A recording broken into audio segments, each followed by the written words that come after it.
Seperti judulnya, kali ini kita akan membahas mitos-mitos mahasiswa psikologi. Menjadi mahasiswa psikologi itu akan menjadikan pengalaman yang tidak terlupakan karena banyaknya persepsi-persepsi dari orang luar terhadap mahasiswa psikologi. Yang pertama, mahasiswa psikologi itu bisa baca pikiran orang dan perasaan orang. Kalau yang dimaksud membaca pikiran dan membaca perasaan itu dengan menilai keadaan diri seseorang dengan menggunakan metode ilmiah dan menggunakan prosedur asesmen psikologi, itu memang bisa. Karena memang menggunakan teori-teori dan metode ilmiah yang sesuai dengan aturan main dalam disiplin psikologi. Tapi kalau yang dimaksud bisa langsung tahu keadaan diri seseorang begitu melihat seseorang tersebut tanpa dengan menggunakan teknik-teknik yang tadi, itu tidak bisa. Karena memang mahasiswa psikologi itu bukan dukun ataupun paranormal. Mahasiswa psikologi pastinya memerlukan teknik-teknik tadi untuk menyimpulkan bagaimana perasaan klien dan bagaimana pikiran klien tersebut. Namun, seiring dengan banyaknya jam terbang, seorang psikolog bisa langsung menebak apa yang sedang dipikirkan ataupun yang dialami klien. Tapi, tolong diperhatikan kalau ini cuma tebakan, yang tetap harus dikonfirmasi dengan penegakan diagnosis yang sesuai dengan disiplin psikologi tadi. Sama seperti dokter, bisa saja seorang dokter yang sudah jauh jam terbangnya, dia bisa menebak penyakit pasien bahkan ketika pasiennya baru masuk ke dalam ruang prakteknya. Tapi apakah dokter itu langsung memberikan resep? Tidak kan? Pastinya diperiksa dulu ataupun ditanya-tanya dulu.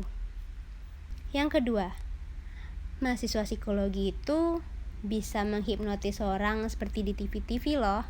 Enggak semua mahasiswa psikologi bisa melakukannya.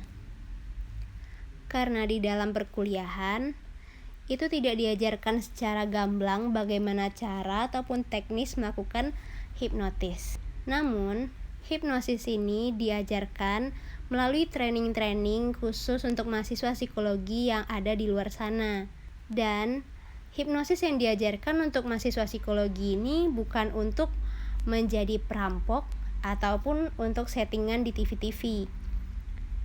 Hipnosis yang diajarkan untuk mahasiswa psikologi ini adalah bertujuan untuk mengobati seseorang dan menyembuhkan penyakit seseorang.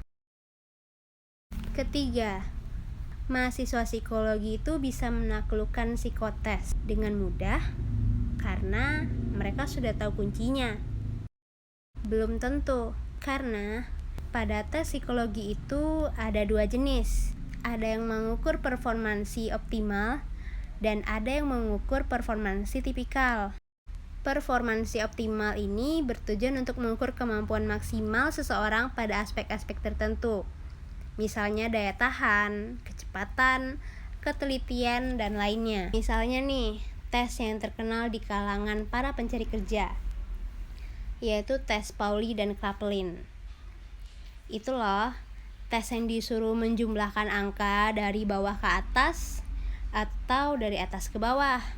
Nah, kalau tes-tes seperti ini memang bisa dilatih. Misalnya kamu sering ikut tes-tes kerja di mana-mana, lama-kelamaan kamu akan mulai terbiasa dan mulai terlatih dengan tes ini dan akhirnya bisa mahir.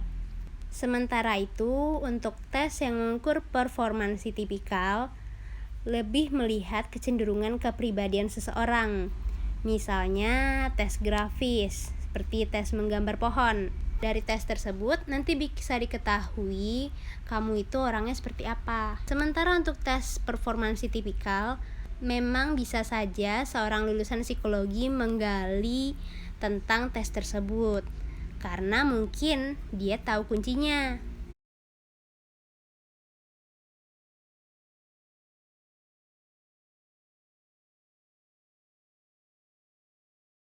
Percayalah, psikolog itu bisa tahu mana hasil tes yang natural, mana yang pura-pura.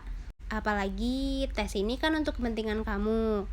Tes psikologi itu dalam konteks seleksi karyawan misalnya, bukan hanya digunakan untuk menentukan lulus atau tidak lulus, tapi misalnya kamu diterima kerja, hasil tes psikologi kamu akan digunakan perusahaan sebagai acuan untuk penempatan, pengembangan karir, pelatihan, dan lainnya.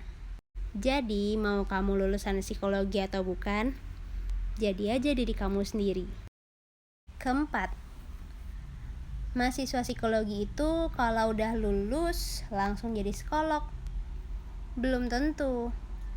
Setelah menyelesaikan pendidikan sarjana psikologi, maka seorang mahasiswa psikologi akan memperoleh gelar SPSI, sarjana psikologi. Mereka disebut dengan ilmuwan psikologi. Dan untuk menjadi psikolog, maka harus kuliah lagi dengan mengambil jalur profesi. Disebutnya magister profesi atau disingkat MAPRO. Setelah menyelesaikan serangkaian kuliah dan praktik, kemudian lulus, baru bisa disebut psikolog dengan segala hak dan kewajiban. Gelarnya adalah psikolog. 5. Psikolog itu sama dengan psikiater. Mereka berdua ini serupa tapi nggak sama.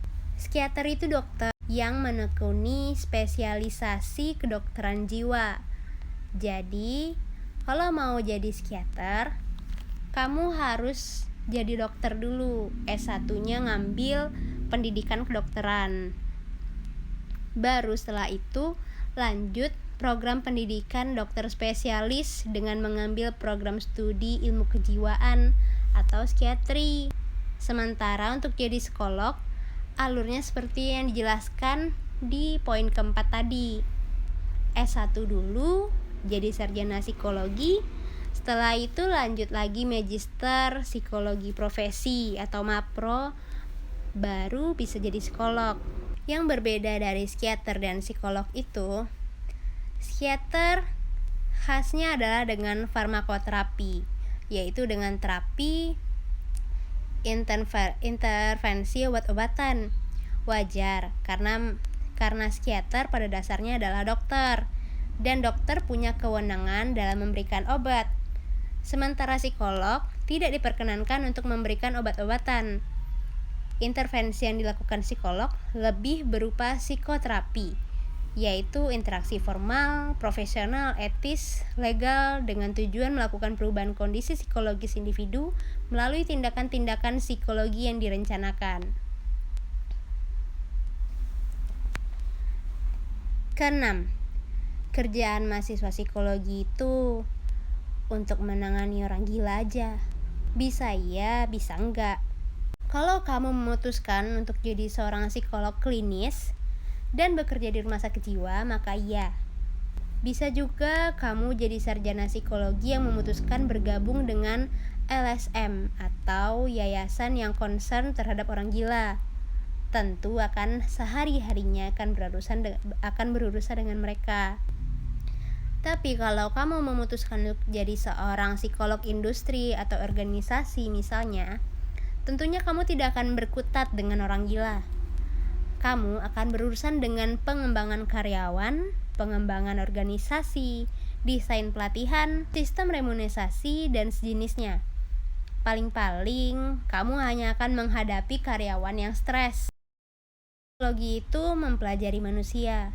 Manusia dengan gangguan jiwa seperti itu hanya bagian kecil saja. Kalau kamu berminat ke arah sana, silahkan. Kalau tidak, masih banyak pilihan lain untuk menikmati psikologi. Dan dulu video kita hari ini. Semoga bermanfaat. Sampai jumpa.